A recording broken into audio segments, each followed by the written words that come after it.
사회. 자, 그 삼국시대나 고려시대나 요즘에는 없는 신분이라는 게 있었어요. 그 신분이라고 하는 거는 이제 법적으로는 크게 두 신분으로 나눠져요. 하나는 양인, 하나는 천민. 자, 이렇게 법적인 신분제를 양천제라고 부르요. 양인은 그냥 말 그대로 그냥 평민들이에요. 네. 천민은 천하게 취급받는 사람. 자, 근데 법적으로 양인이라고 해서 다 똑같은 양인들이 아니에요. 그렇죠. 실제로는 여기 보시면은 귀족과 그 중간층, 중류층이 있었고, 그리고 그 세금을 납부하는 양민들이 실제로 있었죠. 양민학살 이런 얘기 들어봤죠. 저항할 수 없는 사람들, 좀 약한 사람들을 양민이라고 이렇게 좀 낮춰서 양민학살 이런 말도 하는데, 천인들은 이제 천민이 있었다. 자, 귀족들은 우리 고려 시대를 이끌어갔던 그 지배층들을 생각하면 돼요. 고려 초기에 그 건국했을 때는 호족과 육두품 그룹들, 예, 신라 시대 육두품이라고 불리던 사람들이 귀족이라고 불리면서 고려를 이끌어가다가 이들이 이제 공신이라고도 불렸죠. 그러다가 이들이 광종 때 숙청을 한번 겪죠. 살아남은 사람들은 지방에 가서 향리가 되거나 아니면 과거 시험을 봐가지고 중앙에서 관리가 됐잖아요. 그 관리들끼리 결혼하고 그 자식들끼리 또 태어나면 또 과거 공부하거나 음서로 관직에 진출해서 특정 가문이 막 이렇게 많은 관직들을 차지하고 자기들끼리 권력을 휘둘렀죠. 이자겸 같은 사람들. 이런 사람들을 뭐라고 불렀어요?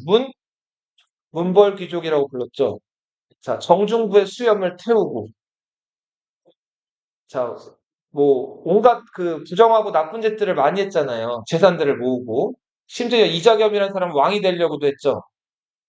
자, 그러다가 무신들에게 떼죽음을 당하죠. 무신정변 직후에는 그 문벌 귀족들이 하던 거를 이제 누가 해요? 무신들이 하기 시작을 하죠. 칼을 잡은 무신들이. 그러다가 몽골의 침략을 당하죠. 몽골의 침략을 당하고부터 한동안 강화도에서 저항하다가 결국 항복을 했잖아요. 이때 무신 정권은 무너지고 이때부터 원나라에 아부하면서 나라 이권을 팔아넘기는 친원파들이 득세하죠. 그 친원파들을 뭐라고 불렀어요? 권문세족은 그 공민왕 때 신돈이라는 사람이 개혁하는 과정에서 등용한 신진사대부들이랑 각을 세우다가 자, 이인임이라는 사람이 최영과 이성계에게 제거되면서 권문세족들이 이제 정치계에서 이제 몰락을 하게 되고, 자, 고려를 유지할 것이냐, 아니면 새로운 나라를 이끌어갈 것이냐 가지고 사대부들끼리 안에서도 이제 나뉘게 되죠. 자, 그들이 이제 신진사대부라고 불리는 사람들이죠. 자, 이들은 정치적으로는 음서나 과거로 정치에 진출을 하고요. 그리고 경제적으로는 관직 복무의 대가로 받는 과전, 아버지가 높은 관직에 있기 때문에 받는 공음전, 그 나라로부터 이제 땅을 받는 게 아니라 또 쌀로도 월급을 받았는데 이걸 녹봉, 예. 그리고 뭐 이제 공신이기 때문에 받는 공신전, 뭐 그 밖에도 신공이라고 하는 거는 몸신자에 조공할 때 공짜거든요. 데리고 있는 노비들이 열심히 일해가지고 주인에게 바치는 그런 쌀이나 특산물 이런 것들을 신공이라고 불렀단 말이에요. 이런 것들로 풍요로운 경제 생활을 했다. 그리고 고려시대 귀족에 관련된 이야기 하면은 자, 과거 시험 열심히 공부해가지고 이제 합격한 사람들이 과거 시험도 출제한다 그랬죠. 이런 사람들을 좌주라고도 부르고 지공거라고 부른다 그랬죠. 해동공자 최충. 네. 자, 이런 사람들은 30년 동안 과거 시험 출제위원 하다가 은퇴해가지고 학원 열었다 그랬죠. 문항공도라는 학원 열어서 제자들을 많이 키웠고 그 제자들이 또 과거 시험 많이 급제했단 말이에요.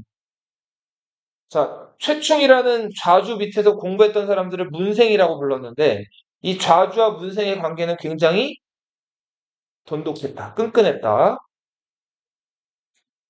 중류층은 이제 귀족이라고 하기에는 조금 품계가 낮은 관리들. 그렇다고 평민이라고 하기에는 또 그래도 나라의 녹을 먹고 있기 때문에 어느 정도 그 나라 돌아가는 사정이나 이런 것들을 아는 말단 공무원들을 중류층이라고 불렀는데 자, 중류층의 대표적인 그 계층은 향리들이 있죠.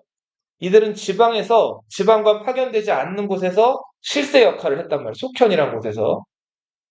관리들이 안 오니까 지방에서 사실상 이제 세금도 거두고 거의 그 지방에서 뭐랄까 좀 대장처럼 지냈던 거예요. 그리고 뭐 궁에서 일하는 설이라든지 남반. 이 남반은 어디서 나온 얘기냐면 임금이 어딜 보고 앉는다 그랬죠? 좀 남쪽을 보고 앉는다 그랬죠. 자, 왕이 남쪽을 보고 앉는단 말이에요. 왕의 동쪽에는 자, 붓을 든 문반들이 위치해요. 그래서 이 문신들을 동반이라고 불렀어요. 동쪽에 위치한. 자, 그리고 이 칼을 든 사람들, 무신들이죠. 이 무반들은 임금의 어느 쪽에 앉아요? 서쪽에 앉아요. 그래서 무반들을 서반이라고 불렀어요. 자, 그리고 문반도 무반도 아니면서 잡일을 하는 사람들. 뭐 궁에서 이 당시 전기가 없었으니까 뭐 불 같은 거 켜고 끄고 이런 것들 하기도 하고 그래서 뭐 왕이 쓰는 이불 빨래라든 이불 이런 것들 가져다가 빨래하기도 하고 그 궁에 살면서 궁에 잡일을 하거나 당직을 서고 이런 사람들을 이 하급 공무원들이죠. 자, 이런 사람들은 왕의 남쪽에 앉았단 말이에요. 설이 네, 들이라고 불렀는데 이런 사람들은 왕의 남쪽에 앉았기 때문에 뭐라고 불렸다? 남반이라고 불렀다. 이들은 맥시멈이 7품이에요. 8급, 저기 6급, 5급, 4급으로 올라갈 수가 없어요. 네, 다 물건 품절. 이 품이라는 표현이 어떤 등급을 뜻하는 표현으로 같이 쓰이기도 했어요. 자, 그래서 이 남반이라고 하면은 중류층을 대표하는 하위 공무원들이다. 자, 양민들은 일반 군현에 사는 양민들과 향부곡소에 사는 양민들이 있었어요. 자, 이 일반 군현에 사는 양민들을 가리켜서 백정이라고 불렀어요. 뭐라고 불렀다고요? 백정. 자, 이거 중요해요. 고려시대 백정이랑 조선시대 백정은 달라요. 고려시대 백정은 농민들을 가리켜요. 이 백이라고 하는 건 흰백자거든요. 정은 그냥 그 사내를 뜻하는 뜻인데, 그러니까 뭐 특별히 하는 일이 나라에서 녹을 먹으면서 공무원 생활을 하는 게 아니죠, 이 사람들은. 그래서 나라를 위해서 하는 일은 딱히 없는데, 이 사람들은 개인적으로 먹고 살기 위해서 뭘 해요, 대부분? 농사를 짓는 거예요. 자, 이들을 백정이라고 불렀어요. 과거 시험도 볼 수 있었어요. 법적으로. 근데 대부분 과거 시험 볼까요, 못 볼까요? 못 봐요. 왜 못 볼까요? 농사 지어야 돼요. 농사 지어보면 뭐 알겠지만 아침에 일어나서 해 진려까지 계속 그 들에서 일을 해야 돼요. 그렇게 힘들게 일하고 와가지고 밥 먹고 자고 일어나면 또 일해야 되는 거예요. 월화수목금토일 매일매일. 그러다 농사 안 되면 부잣집에다가 쌀 뿌러 다녀야 돼. 그게 농민들 삶이었단 말이에요. 자, 그리고 향부곡 소에 사는 사람들도 양민이긴 양민, 이 사람 춘민 아니었어요. 근데 세금을 남들보다 더 많이 내야 됐고 사회적 지위도 높지 않았어요. 거주 이전에 이사도 못 가고 과거 응시도 안 됐다. 공주 명학소 얘기 자꾸 했죠? 다인철소 이런데. 자, 노는 남자 종을 뜻하고 비는 여자 종을 뜻한다 그랬죠? 이들은 물건 취급을 받아요. 매매, 상속, 아버지가 아들한테 전해주거나 증여, 남한테 이렇게 주거나 이런 것들이 가능한 물건 취급을 받는 사람들입니다. 나라가 가지고 있는 노비를 공노비라고 불러요. 나랏 일 하는 사람 공무원이라고 하잖아요. 그리고 개인이 데리고 있는 노비를 사노비라고 불러요. 현대 삼성은 자, 이재용이 가지고 있는 삼성, 뭐 정주영 손자 정의선이 가지고 있는 현대 개인 기업이죠. 사기업이란 말이에요. 그러니까 개인이 가지고 있는 노비는 사노비. 공적이다 할 때 공은 국가 관련된 것들이고 사적이다 할 때 사는 개인 관련된 것들이에요. 자, 그렇게 해서 뭐 나라 주인과 동거 여부를 떠나서 이렇게 또 얘기를 하는데 주인과 따로 사는 사람 노비들을 뭐라고 불렀냐면 공통적으로 외거 노비라고 불렀어요. 외는 바깥 외자고 거는 무슨 거자일까요? 맞아요. 그러니까 바깥에 거주하는. 이들은 바깥에 거주해서 주인으로부터 조금 어떻게 보면 약간 자유롭겠죠? 대신에 주인에게 다달이 돈을 내야 돼요. 이 돈이라고 하는 게 당시에는 돈이 많이 안 쓰였기 때문에 쌀 같은 것들을 주인이 요구하는 것들을 바치는 거예요. 그렇게 주인에게 바치는 것들을 신공이라고 불렀어요. 몸으로 때우는 조공 이렇게 생각하시면 돼요.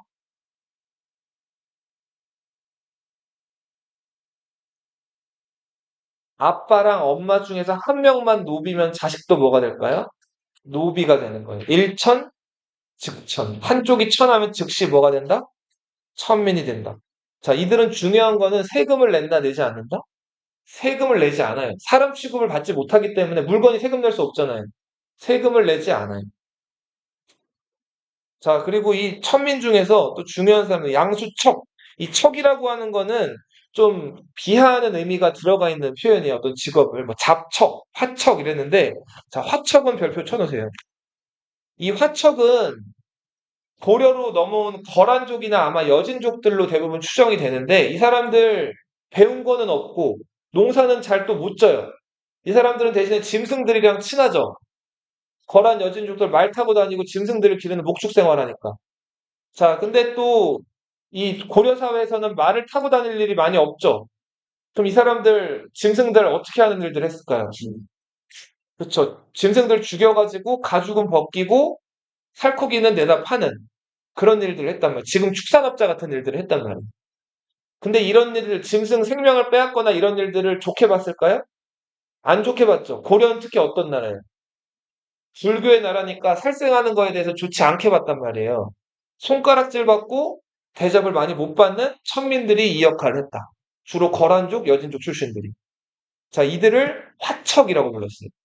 자, 비교해서 하나 써볼게요. CF는 비교해서 본다는 거죠. 조선에서 도축업에 종사하는 사람들을 뭐라고 불렀을까요? 백정이라고 불러요. 자, 고려시대 백정이랑 의미가 다르죠?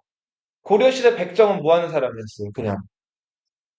농민들이 백정이었죠? 그쵸? 국가에 대해서 그 관리를 안 하는 그냥 특별히 하는 일 없이 농사 짓는 사람들을 백정이라고 부른다 그랬죠? 근데 조선시대 와서부터는 이 백정이란 말이 도축업자를 가리키는 말로 바뀌어요.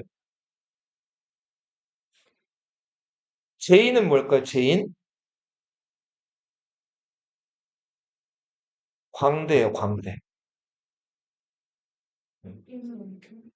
오늘날로 치면은 뭘까요? 맛있다.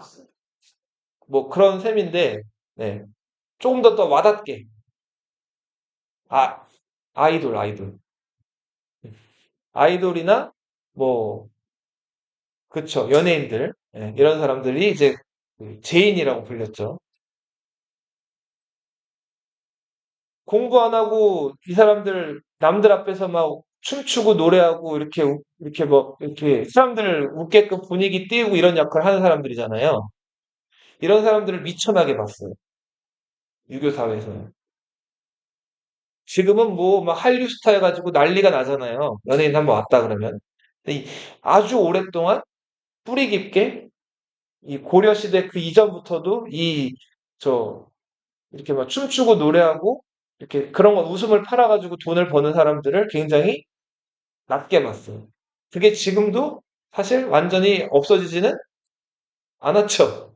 선생님 어릴 때만 해도 가수들 이렇게 나와서 그 노래하고 춤추고 하면 그 어른들이 지나가다가 딴따라 딴따라 그랬어요.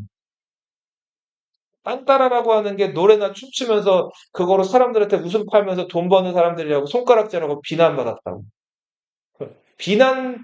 비난이라기보다는 공부 안 되니까 저런 거 하는 거지. 이렇게 봤단 말이야. 무당은 뭐 하는 사람이에요? 그나 사모님 귀신 잡는. 제사 지내거나, 귀- 그죠? 뭐 귀신이랑 소통하는 그런 사람들이죠? 뭐라고? 관상도 보고. 그런 사람들 무당. 자, 기생은 뭐 하는 사람들일까요? 그죠? 남자들 술 마시고 고위 귀족들이나 이런 사람들 술 마실 때 옆에서 술 따라주고 뭐 시도 읊고 노래도 부르고 춤도 추고 화장하고 나와가지고 남자들 술시중을 든다고 하죠? 기생 데뷔를 보통 몇 살 때 할까요? 기생 데뷔를 너희 나이 때 여자애는 지금 이때가 기생 데뷔의 나이. 미성년자 그런 개념이 없었기 때문에 요 나이 때 보통은 이제 기생 데뷔를 해요. 보통은 이렇게 머리 닦고 다니죠. 그 고려시대, 조선시대 때 옛날 그 전래동화 보면은. 그러다 기생이 되면 그 기생들 머리 올리는 게 있어요. 예, 그렇게 해서 머리 좀 올리고 화장하고 꾸미고 나오기 시작해가지고 요 초등학교 4학년, 5학년 때부터 기생 역할을 시작을 해요. 그러면은 은퇴는 언제 할까요? 죽을 때까지? 그죠? 늙은 여자들 좋아해요? 몇 살에 은퇴할까요? 동시에 30살이 되면 노기라고 불렀어요. 노기. 노기는 뭐예요? 늙은 기생. 예. 지금은 뭐 30살 넘어서는 뭐 너무 그쵸. 일반적인 거고 지금 40살 넘어서도 결혼하는 사람들 많죠. 근데 이 당시 때는 30살만 돼도 노기 중에 노기라고 불렀어요. 보통 20대 중후반이면은 예, 남자들이 찾지 않는 그런 노기 취급을 받았다. 자, 넘어가서 32페이지 사회정책. 요거 중요해요. 굶주리고 가난한 백성들을 위해서 태조 왕건이 창이라는 기구를 만들었죠. 그래서 이자 안 받고 백성들에게 쌀을 빌려줬단 말이에요. 그러다가 이제 흑창이 어느 순간부터 이름이 의창이라고 바뀌게 돼요. 흑창, 의창 나오면은 빈민들을 구제하기 위한 기관이요.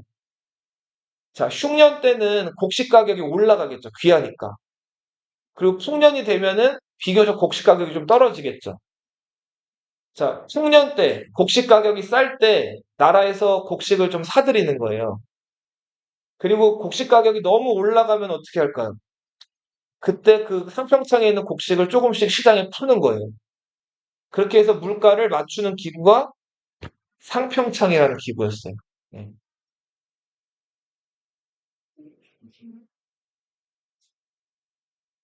고려는 불교의 나라였죠. 자, 건강하게 해주세요. 자식 잘 되게 해주세요. 여러 가지 소원을 빌면서 자, 이 불교에서 신성시하는 이 나무를 저 갯벌이라든지 깊숙한 곳에다가 파가지고 묻는 거예요. 자, 이때 그 나무, 불교에서 신성시하는 그 나무가 향 피운다고 하죠? 네, 향나무란 말이에요. 그 향나무에다가 뭐 글씨를 새기는 거예요. 그리고 그거를 아까도 말씀드렸듯이 갯벌 같은 데다가 묻어요. 자, 이런 활동을 매향이라고 부르고 이 매향을 하는 그 저 고려 평민들이나 그 불교 무리들을 향도라고 불렀어요.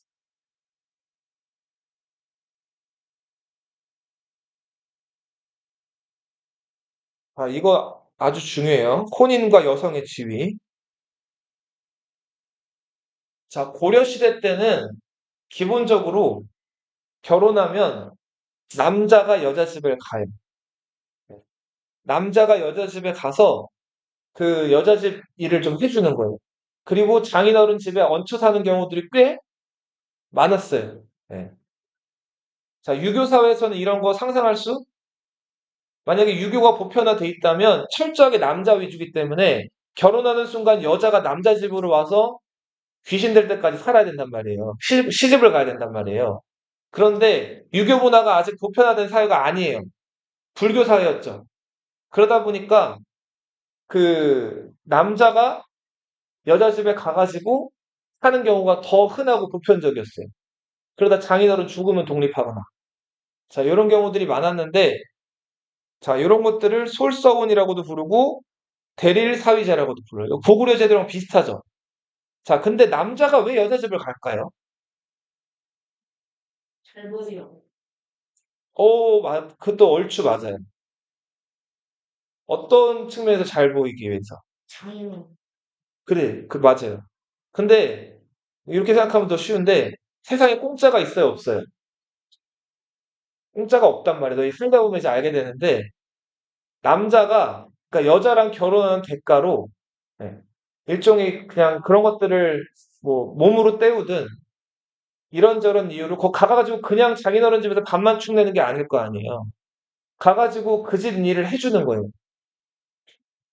그치? 일종의 노동력 제공하고 여러 가지들을 여자 집에 해주고 네, 그렇게 해서 여자를 데리고 살 수 있게 되는 거예요. 그러니까 어떻게 보면은 그 장인어른에게 대가를 치르고 그 집 딸을 사는 거죠. 그런 개념이라고 보시면 돼요. 자, 이거 아주 중요해. 이거 출제 정말 많이 됩니다. 여성의 지위. 자, 고려시대 여성의 지위는 지금 현대 대한민국이랑도 비슷한 부분이 많았어요. 일단은 부모가 죽었을 때 재산 물려받는 거 상속이라고 하죠. 이 상속에 있어서 남자랑 여자랑 차별이 없었어요. 네.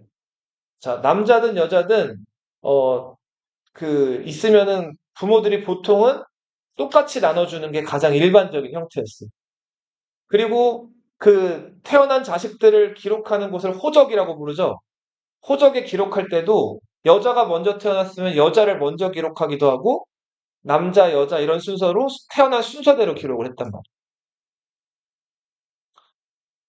부모, 부모님이 돌아가셨으면은 이제 장례를 치르고 제사를 지내야 되잖아요. 그 제사를 보통 유교 문화에서는 큰아들이 치러야 되죠. 자, 근데 큰아들만 계속 치르지 않고 둘째 아들, 셋째 아들이 돌아가면서 치러요. 자, 이런 것들을 자, 돌아간다라는 뜻의 한자가 윤이란 뜻이거든요. 돌아가면서 부모님을 위해서 제사 지내는 걸 윤회봉사라고 불러요. 뭐라고 부른다고요? 네, 윤회봉사. 자, 보통 유교 사회에서는 자식을 낳았는데 아들을 못 낳았어요. 딸밖에 못 낳았단 말이에요. 그러면은 그 딸밖에 못 낳은 그 집의 부인이나 아내는 뭐 취급을 받았을까요? 죄인 취급을 받아요. 왜? 남편 뒤를 이어줄 아들을 못 낳았잖아요. 이게 유교 사회 분위기예요.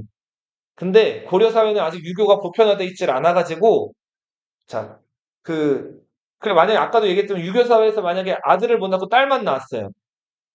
그러면은 남편 성씨를 이을 수 있는 대가 끊기는 거죠. 그죠? 여자들은 다른 남편한테 시집 가면은 그 남편 성을 따라가잖아요, 자식이. 그 집 성씨가 끊기는 거잖아요. 그래서 유교 사회가 보편화된 조선시대 때는 먼 그 남편의 친척이나 이런 사람들을 데려와서 조카뻘 사람들을 데려와서 양자를 삼는답니다. 양아들로. 그래서 걔를 이어가게끔 만들었어요. 근데 고려 사회 때는 만약에 아들을 못 낳고 딸만 있었다. 그렇다고 해서 양자를 특별히 양자를 드리는 케이스도 있었지만 대부분은 드리지 않아요. 그리고 아들이 없으면은 딸이 대신 제사를 지내기도 해요. 이거는 유교 문화권에서는 말도 안 되는 일이에요. 자, 그런데 딸이 제사를 지내는 경우도 있었다. 그리고 음서 같은 것도 그냥 오로지 자기 아들이나 손자에게만 이어지는 게 아니라 딸의 남편, 사위죠? 딸이 낳은 아들. 딸이 낳은 아들은 그 외할아버지랑 성이 같아야 달라요. 외손자랑 외할아버지는 성이 다르죠? 그죠? 자, 그런데 그 외할아버지가 오품 이상의 고위공무원이면 이거를 외손자한테 음서자를 하나 물려줄 수 있었다. 자, 그렇게 해서 기본적으로 여성의 지위가 남성과 거의 대등했다. 하지만 그래도 고려시대 유일한 출세 수단은 뭐예요? 벼슬에 나아가는 거죠. 그거는 할 수 있었다, 없었다? 없었다. 대한민국은 지금 여자 공무원들도 많이 있죠. 근데 요 시대 때 여자들이 공직에 나가거나 관직에 나가가지고 공무원을 한다, 이거는 상상할 수가 없는 일이에요. 관직에 나갈 수는 없어요. 하지만 대부분 이제 상속이라든지 제사 이런 데 있어서 차별받지는 않았다. 자, 그리고 요거는 원간섭기 때 충렬왕 때 이야기거든요. 요거 한번 같이 읽어볼게요. 박유라는 사람이 상소를 올린 건데 선생님이 먼저 한번 읽고 그 다음에 너희들이 읽을게요. 같이 보세요. 선생님 봐요. 지금 고려는 남자가 적고 여자가 많으나 존귀를 막론하고 한 아내만 둘 수 있어 아들이 없는 자도 축첩을 할 수 없습니다. 잠깐만. 남자가 왜 적을까요? 사람이 충렬왕 때라 그랬죠? 충렬왕 때면 어느 시기예요? 몽골이랑 전쟁을 꽤 오래 했죠. 남자들이 다 죽은 거예요. 전쟁 나가가지고. 존귀를 막론하고, 높고 낮고를 막론하고, 한 아내만 둘 수 있어. 일부, 남편 한 명이 처를 몇 명 둘 수 있다는 거예요? 일처. 일부 일처라는 거죠. 아들이 없는 자도 축첩. 축첩이 뭘까요? 축은 쌓는다는 뜻이에요. 첩은 여자 첫 번째 부인 말고 두 번째, 세 번째, 네 번째 부인을 첩이라고 하죠. 첩을 쌓아둔다라는 걸 축첩이라고 한다. 이걸 할 수가 있다, 없다? 없습니다. 읽어보세요. 거기에 같이 읽어봐.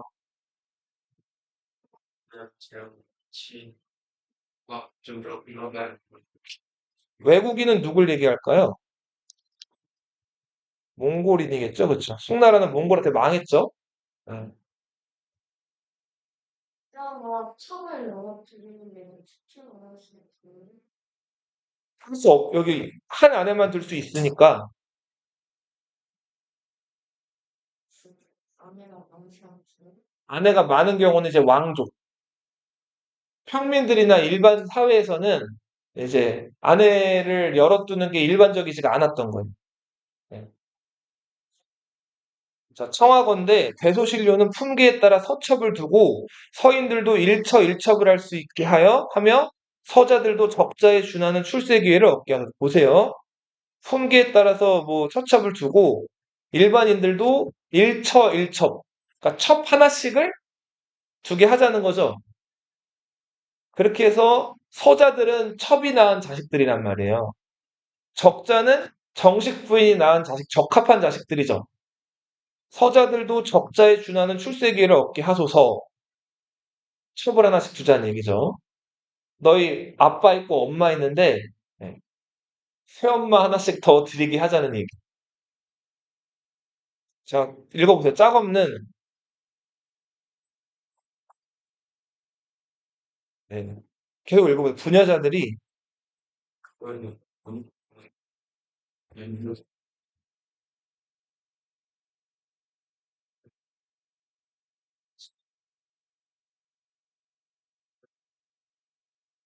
뭐라고 말했대? 박유한테.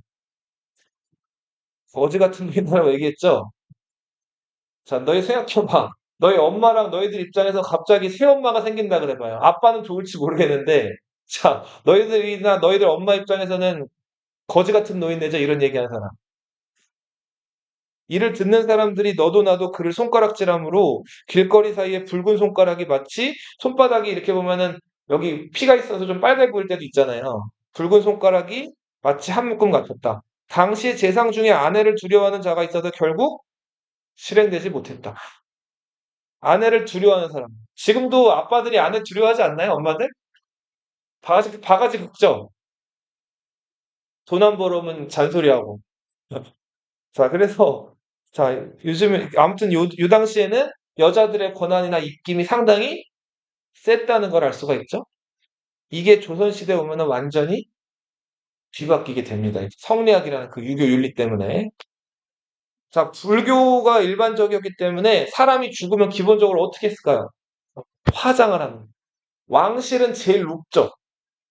왕실만큼은 유교 문화, 충성과 효도, 연려 이런 것들 강조하는 유교 문화의 모범이기 때문에 왕실만큼은 당연히 왕릉을 만들고 매장을 하죠.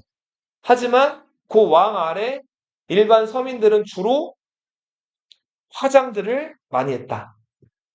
불교 영향으로. 자, 고려 문화 보세요. 34페이지. 자, 먼저 유학. 유학은 이 동양에서 통치를 위한 이념이에요. 유학에서 강조하는 게 뭐예요? 충, 그 다음에 효, 그 다음에 줄, 이런 것들을 강조하죠. 그러니까 태조, 광종, 성종 때 계속 유교 이념을 보급하고 유교로 나라를 다스리려는 노력을 해요. 네. 자, 대표적으로 우리 최승로, 성종 때 시무 28조, 불교 행사를 줄이고 자, 유교식으로 나라를 다스릴 것을 강조한 최승로의 시무 28조. 뭘 또 보내라 그랬죠? 12목 설치한 곳에다가 지방관을 보내라 그랬죠? 유교윤리를 보급하자. 그러다가 이제 문벌귀족들이 지배하는 고려 중기에는 대표적으로 이제 최충이라는 사람이 유명한 유학자였죠. 이 사람 과거 시험 장원급제한 다음에 30년 동안 출제위원 했다 그랬죠. 별명이 그래서 뭐라고 불렸어요? 김부식이라는 사람도 과거 장원급제한 사람이고 과거 급제한 다음에 묘청의 난을 진압하고 나서 인종의 명령으로 쓴 역사책 삼국사기를 썼죠. 자, 유학 교육에 관련된 것들이에요. 관학은 학교예요. 사학은 학원이라고 보면 되겠죠. 관은 나라에서 운영하는 국립교육기관, 사학은 사립교육기관이라고 보시면 개인이 운영하는 거. 자, 조가에서 운영하는 고려시대 서울대라고 할 수 있는 교육기관이 뭐라고요? 국자감이죠. 지방에는 뭘 만든 국립대학, 지방국립대학, 향, 향교가 있었죠. 다 나라 세금으로 운영되는 국립대학들이에요. 자, 그리고 개인이 운영하는 사학들도 있었죠. 12개의 사학이 유명했는데 그 중에서 최충이 죽은 다음에 받은 문헌공이라는 시호를 따가지고 문헌공도가 유명하다 그랬어요. 문헌공도에 9개 강좌가 있었는데 그 강좌마다 제라고 표현하거든요. 그 9강좌를 구제라고 불렀어요. 그래서 최충의 학원 문헌공도를 구제학당 이렇게도 불렀고 자, 최충이 과거 시험 30년 동안 출제했다 그랬죠? 그리고서 학원 연계 문헌공도 구제학당이에요. 자, 최충이 죽은 다음에 최충의 자식 최유선 그리고 그 후손들이 계속 그 과거 시험에도 합격을 하고 대대로 높은 관직들에 진출을 하는데 이게 이제 조선시대까지 이어져 오거든요. 조선시대 때 그 최충의 후손이었던 최변이라는 사람이 자신의 조상 최충을 기념해가지고 그 서원을 하나 만들어요. 서원은 이제 조선시대 교육기관인데 서당보다 조금 더 하나 고등교육기관이라고 보시면 돼요. 서당이 사립초등학교라고 보신다면 서원은 사립고등학교 정도라고 보시면 돼요. 조선시대 사립고등학교 서 뭐라고요? 서원. 자, 이 서원은 공자, 맹자 비롯해가지고 유명한 그 유학자들 제사 지내는 공간, 사당이라고 불러요. 그리고 제자들이나 학자들 모아놓고 강의하는 공간, 강당, 사당, 강당으로 이루어지는데 그 최충의 후손이었던 최변이 자기 조상님, 먼 할아버지 최충을 모시기 위해서 만든 서원이 노동서원이에요. 자, 이건 언제 만들어졌다?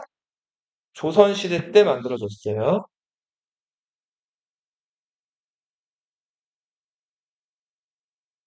자, 예나 지금이나 학교가 잘 됐을까요? 학원이 잘 됐을까요? 학원이 훨씬 잘 돼요. 예. 학교는 진짜 뭐랄까 여기 들어가서 학교에서도 공부 열심히 해가지고 대학 잘 가는 사람 있지만 요즘에도 보시면 대부분 다 이제 너희 중학교, 고등학교 올라가면 어디 다녀요? 학원 보통 다니죠, 다. 그죠? 자, 그래서 예나 지금이나 이 학원은 또 이때는 더 했잖아요. 수능 출제위원들, 과거 출제위원들이 직접 가르치는데 거길 안 갈 수가 없죠. 그래서 이 국자감은 잘 운영이 안 됐다 그래요. 학생 수가 비는 경우도 많았고 잘 안 되는 경우들이 많아가지고 이 관학을 살리기 위한 나라에서 여러 가지 정책들을 해요. 자, 숙종 때는 서적포, 책을 많이 구비해 놓은 도서관을 만들어요. 컸어요. 교육에 해당 안 되는 거예요. 오로지 남자들이. 여자들은 교육을 받기 시작한 게, 어, 체계적으로 교육받은 게 우리나라 이제 그 여학교 만들어진 게 갑오개혁 때부터거든요.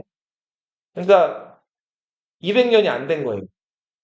아주 오랫동안 여자들은 글을 배우는 것조차도 글도 못 배웠어요.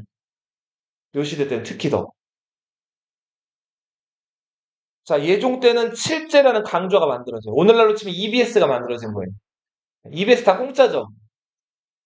그죠? 수업 듣는 거 공짜잖아요. 근데 교재는 어떻게 해야 돼요?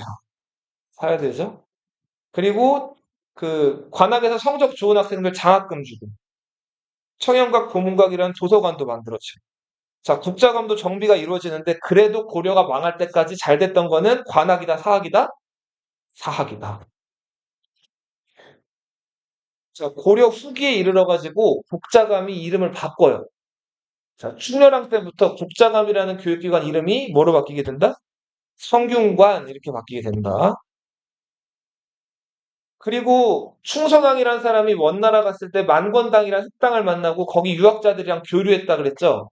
이때 새로운 유학을 원나라에서 고려학자들이 배워서 돌아온단 말이에요. 이 유학이 성리학이라 그랬죠. 중화, 오랑캐. 자, 그리고 남자, 여자, 정식 부인의 자식 적자, 첩의 자식 서자. 뭐 높고 낮고 존귀 이렇게 구분하는 학문이 성리학이라 그랬죠. 신진 사대부들, 이 신진 사대부들의 사상적 기반이 됐어요. 대표적인 인물이 안양의 제자였던 백이정, 백이정의 제자 이재현, 그리고 이색, 정몽주, 정도정 같은 사람이 있었죠. 이색, 정몽주는 고려 왕조 유지할 걸 얘기했죠. 이런 사대부들을 온건파 사대부라고 불렀고요. 정도정 같은 사람들은 고려를 뒤집어 엎자 그랬죠. 간판을 갈자 그랬죠. 서윤이 좀 쓰면서 봐, 김서윤은. 찐파 사대부라고 불렀죠. 자, 이들은 불교에서 온갖 나쁜 짓 하는 것들, 권문세족들의 폐단을 비판했는데, 불교에서 제일 나쁜 짓 했던 게 뭐가 있었을까요? 그럼 저쪽 다시 넣어주고 해주는데. 그죠. 일단 면세, 세금 안 내는 거죠? 그죠? 고리대, 그죠? 그리고 또, 땅값 이거 그리고 마시고 땅 저기 면세자다. 세금 안 내게끔. 승려들이 뭘 하는 거예요? 몰래 몰래 결혼을 하는. 스님이 여자친구 만들거나 결혼하면 돼야 안 돼요? 안 되는데 고려시대 말에 가면은 승려들이 몰래 몰래 결혼해가지고 자식들이 있는 경우들이 많았어요. 남자니까. 그리고 절에 있다 보면 돈이 이렇게 저렇게 들어오죠. 돈 있겠다, 이제 뭐랄까, 건드릴 수 없는 성역이잖아요. 고려시대 때 불교는. 그러니까 이제 몰래 몰래 뭐 신도들이나 아니면 어떻게든 수단을 부려가지고 여자들을 만드는 것. 자, 공민왕이 성균관 과거제 정비하면서 이제 이 유학자들이 점점 등장하기 시작을 하죠. 역사책. 자, 고려 정비는 삼국 사기를 꼭 기억하셔야 돼요. 누가 썼어요? 자, 김부식이 썼고 삼국 사기는 본기, 열전,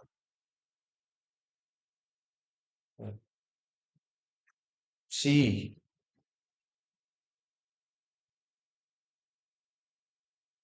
효 이렇게 구성이 되어 있거든요. 본기는 제왕의 기록이 임금님의 기록. 열전은 인물의 기록이. 지는 경제, 사회, 문화 관련된 것들. 표는 몇 년, 몇 월, 며칠에 무슨 일이 있었다. 몇 년, 몇 월, 며칠에 무슨 일이 있었다. 연표에, 크로니컬. 이렇게 네 가지 스타일로 역사를 성격별로 구분해가지고 써놓은 스타일을 기전체라고 부릅니다. 이 본기, 열전, 지표 중에서 가장 많은 분량을 차지하는 게 본기와 인물에 관한 기록 열전이기 때문에 본기의 기와 인물의 기록 열전의 전을 따가지고 기전이라고 부른다. 이런 스타일을 뭐라고 부른다고요? 기전체. 이 삼국사기는 1145년에 쓰였어요. 사기라는 역사책이 사실 기원전 2세기에 중국에서 쓰여졌거든요. 사마천이라는 사람이 한나라 때 역사가가 그 사기가 기전체로 쓰여졌는데 그 사기의 기전체를 그대로 베낀 거예요. 스타일을. 아,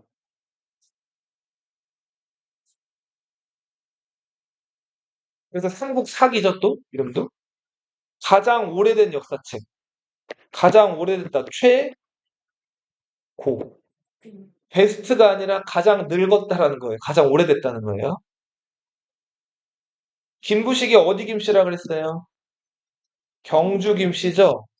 자, 그래서 삼국사기 보면은 본기, 신라분기, 고구려분기, 백제분기 순으로 있거든요. 어느 나라 분기가 제일 먼저 있어요? 신라분기가 제일 먼저, 박혁거세가 제일 먼저 나오죠? 신라를 계승했다는 거. 김부식은 유학자예요. 공자 맹자는 귀신이 있다고는 믿었어요. 근데 귀신한테 지나치게 예를 가한다거나 그래서 현실에 있는 삶에 그 사람들이 삶을 망치는 걸 되게 경계했단 말이에요. 그래서 제사 지낼 때거나 아니면 장례식 지낼 때 부모님 돌아가신 거 슬퍼할 수 있는데 이런 것들을 예의 범절이나 의식으로 표현을 해야 되지 막 지나치게 너무 감정적으로 울거나 해가지고 몸을 망치는 걸 경계했다고. 귀신은 귀신의 삶이고 사람의 삶이라고 해가지고 허무맹랑하거나 말도 안 되는 것들을 공자는 믿지 않았어요. 그리고 말도 안 되거나 뭐 갑자기 뭐 아래서 사람이 태어났다거나 뭐 하늘에서 사람이 내려와가지고 뭐 풍백과 우사 운사를 데리고 와가지고 나라를 세웠다거나 곰이 사람으로 변했다거나 이런 것들을 믿지 않았다고. 그래서 유학자들은 있는 그대로 적는다. 이런 것들을 수리부작이라고 해요. 자, 서술하되 지어내지 않는다는 거예요.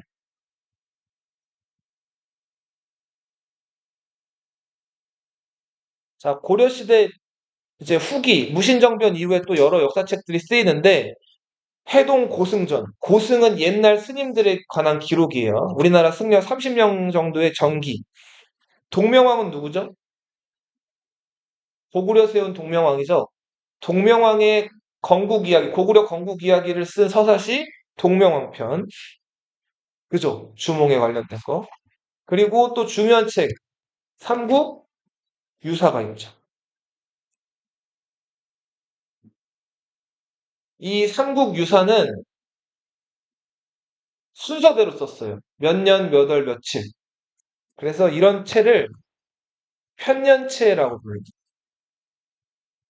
몇 년, 몇 월, 며칠 순서대로 쓴 걸 뭐라고 부른다고요? 편년체. 자, 삼국 사기의 사자는 이 사자거든요. 사업자, 그쵸. 역사 사자란 말이에요. 삼국 유사의 사자는 이 사자예요. 이가 무슨 사자일까요? 일 사자예요. 일 혹은 이야기라고도 번역을 하죠.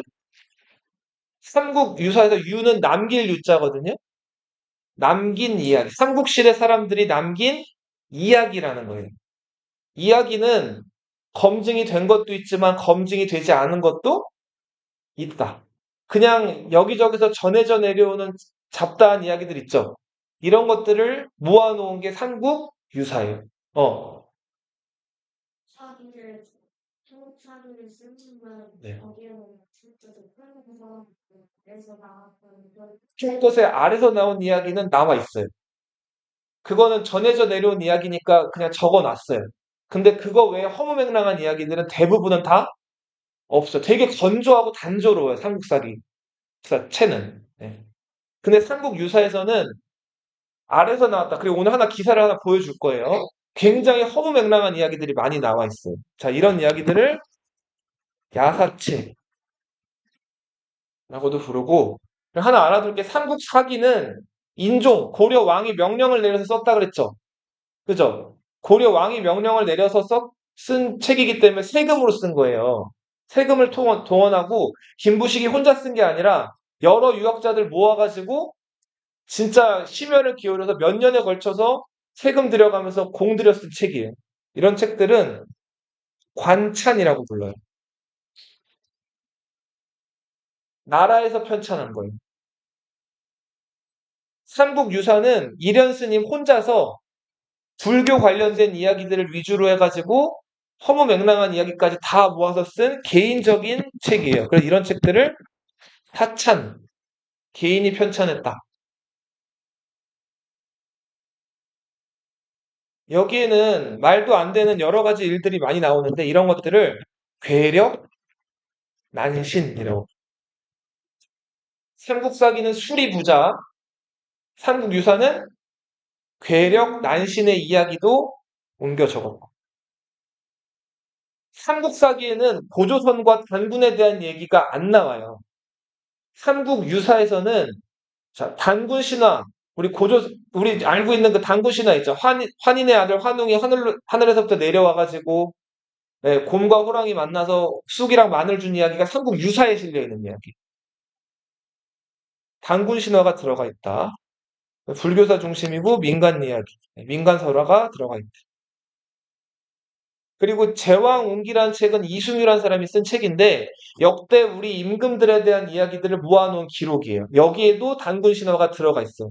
그리고 이 제왕운기에서 처음으로 발해사를 우리 역사라고 생각해서 여기다 기록을 해놨어요.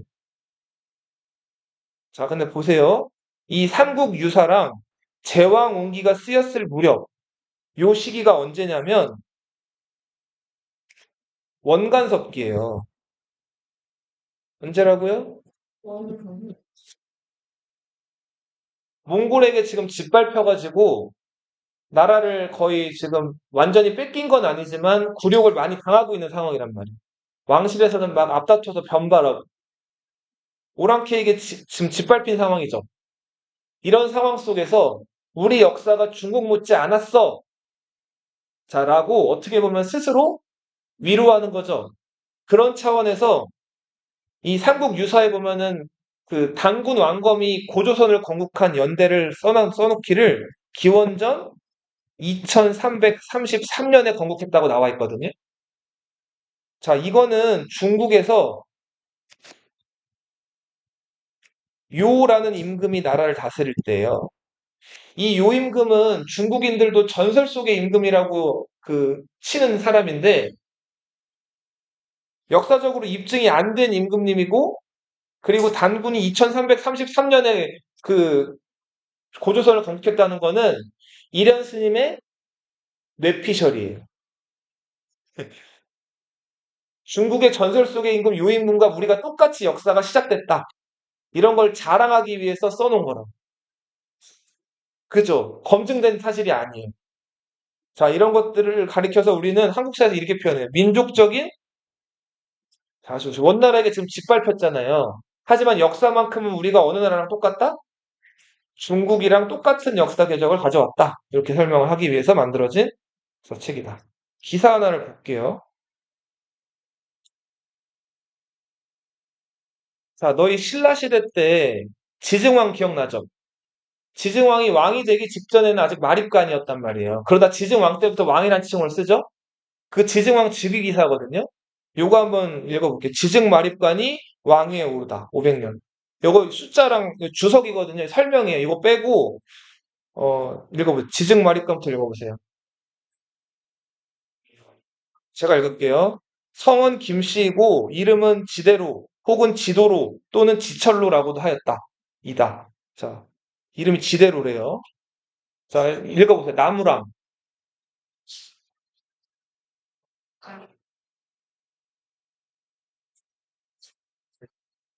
자, 이렇게 자기 조상이랑 출신 성분을 밝혔죠. 자, 그리고 어머니는 김씨 조생 부인으로 눌지왕의 딸이고 왕비는 박씨 연제 부인으로 등흔 이찬의 딸이다. 등흔은 신하 이름이고 이찬은 관직 이름이에요. 그쵸. 신하의 딸 연제 부인. 연제 부인이랑 결혼을 한 거예요. 네. 자, 왕은부터 읽어보세요.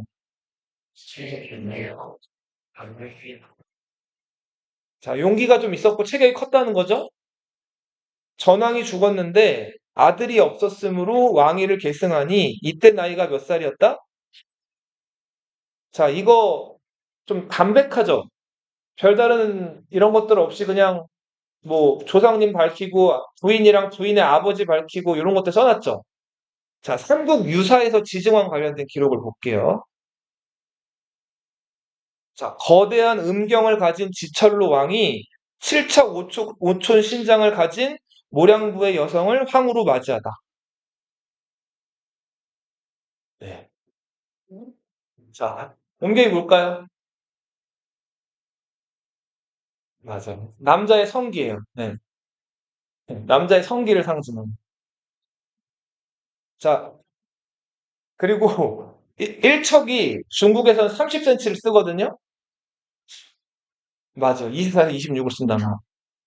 그래서 네, 맞아요, 맞아요. 만약에 24cm로 계산한다 그러면은 7척 5촌이면은 180이에요. 여자가 180, 7척 5촌 신장을 가진 모량부라는 마을의 여성을 180cm 여성을 아내로 맞이했다는 거죠. 그죠. 지철로 왕은 거대한 음경을 가졌다 그러고 이제 여기 보면은 그 7척 5촌이란 키는 그 지철로 왕의 부인에 대한 얘기겠죠? 읽어볼게요. 지철로 왕 22대 읽어보세요.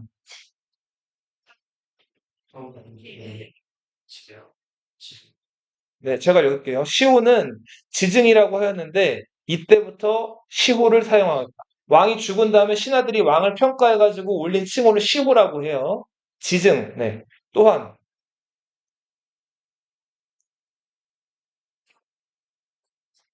마립간이란 칭호를 처음 사용했다는 거는 삼국사기에는 뇌물 마립간 때부터라고 나오거든요. 삼국 유사에는 지증 마립간이라고 나오죠. 좀 다르죠? 왕은 영원 2년 경진에 즉위하였다. 자, 요거 한번 읽어보세요. 왕은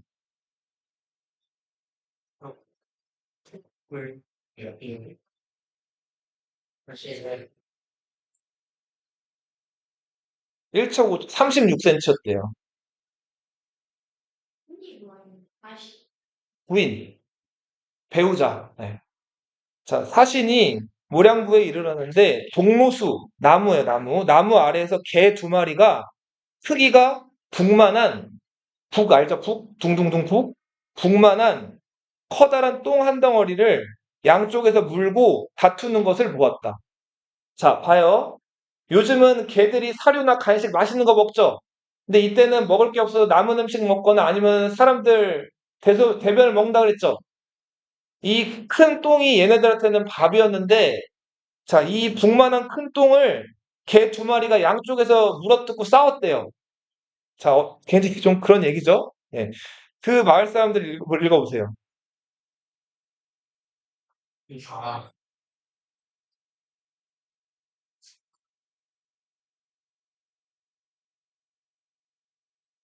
자, 모량부 상공에, 모량부에서 어떤 좀 높은 사람의 딸이, 네, 이거 빨래를 하다가 은밀하게 꾸지직한 거예요.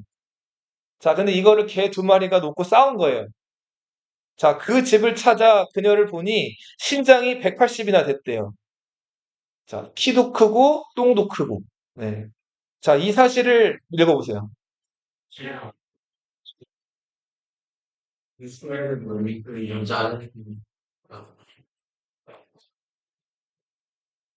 자, 이게 같은 왕의 즉위 기사인데 삼국 사기랑 유사랑 스타일이랑 방식이 어때요? 같아요, 달라요? 완전히 다르죠? 네. 자, 이런 차이가 있어요. 항상 정식 역사, 나라에서 이제 힘을 들여가지고 쓴 정식 역사는 뭘로 친다? 삼국 사기를 정사로 봐요. 정식 역사. 반면에 이렇게 삼국 유사같이 이런 해괴망측한 이야기들을 기록해놓은 이런 이야기는 야사라고 불러요. 야사. 들 야자 써가지고. 정식 역사로는 취급받지를 못해요. 예. 그리고 이런 것들을 괴력, 난신이라고 부른다 그랬죠? 삼국 사기는 굉장히 건조하죠. 이스드 지어내지 않는다. 이거를 삼국 사기의 거책은 수리, 부작. 예, 이렇게 불러요. 자, 여기까지 할게요.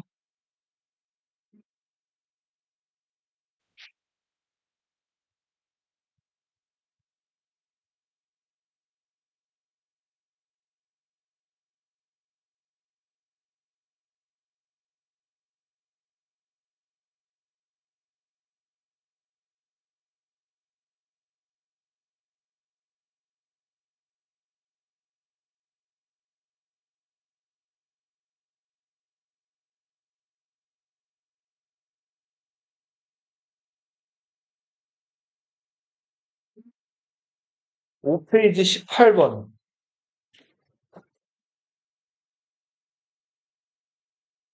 넘어가서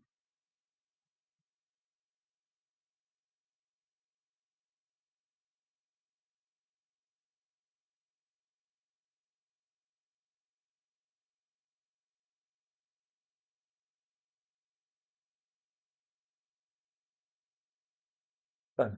우리 쫄지 마. 어. 그리고 17페이지 넘어가세요.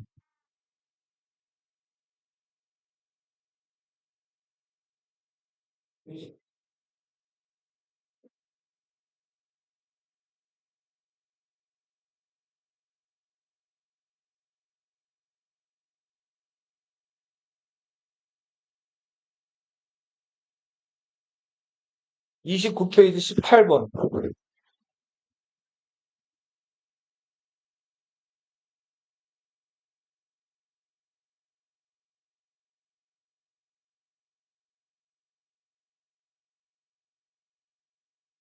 39페이지 12번.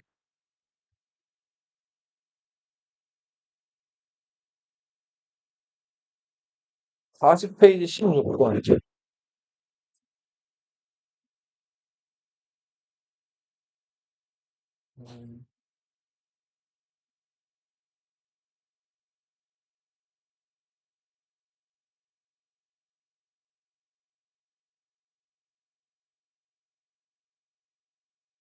51페이지 12번.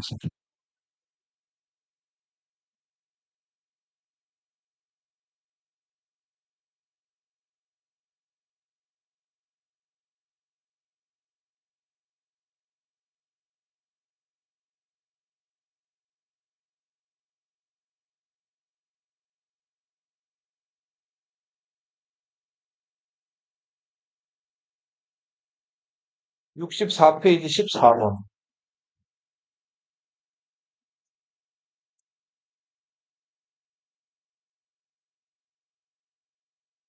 여기까지.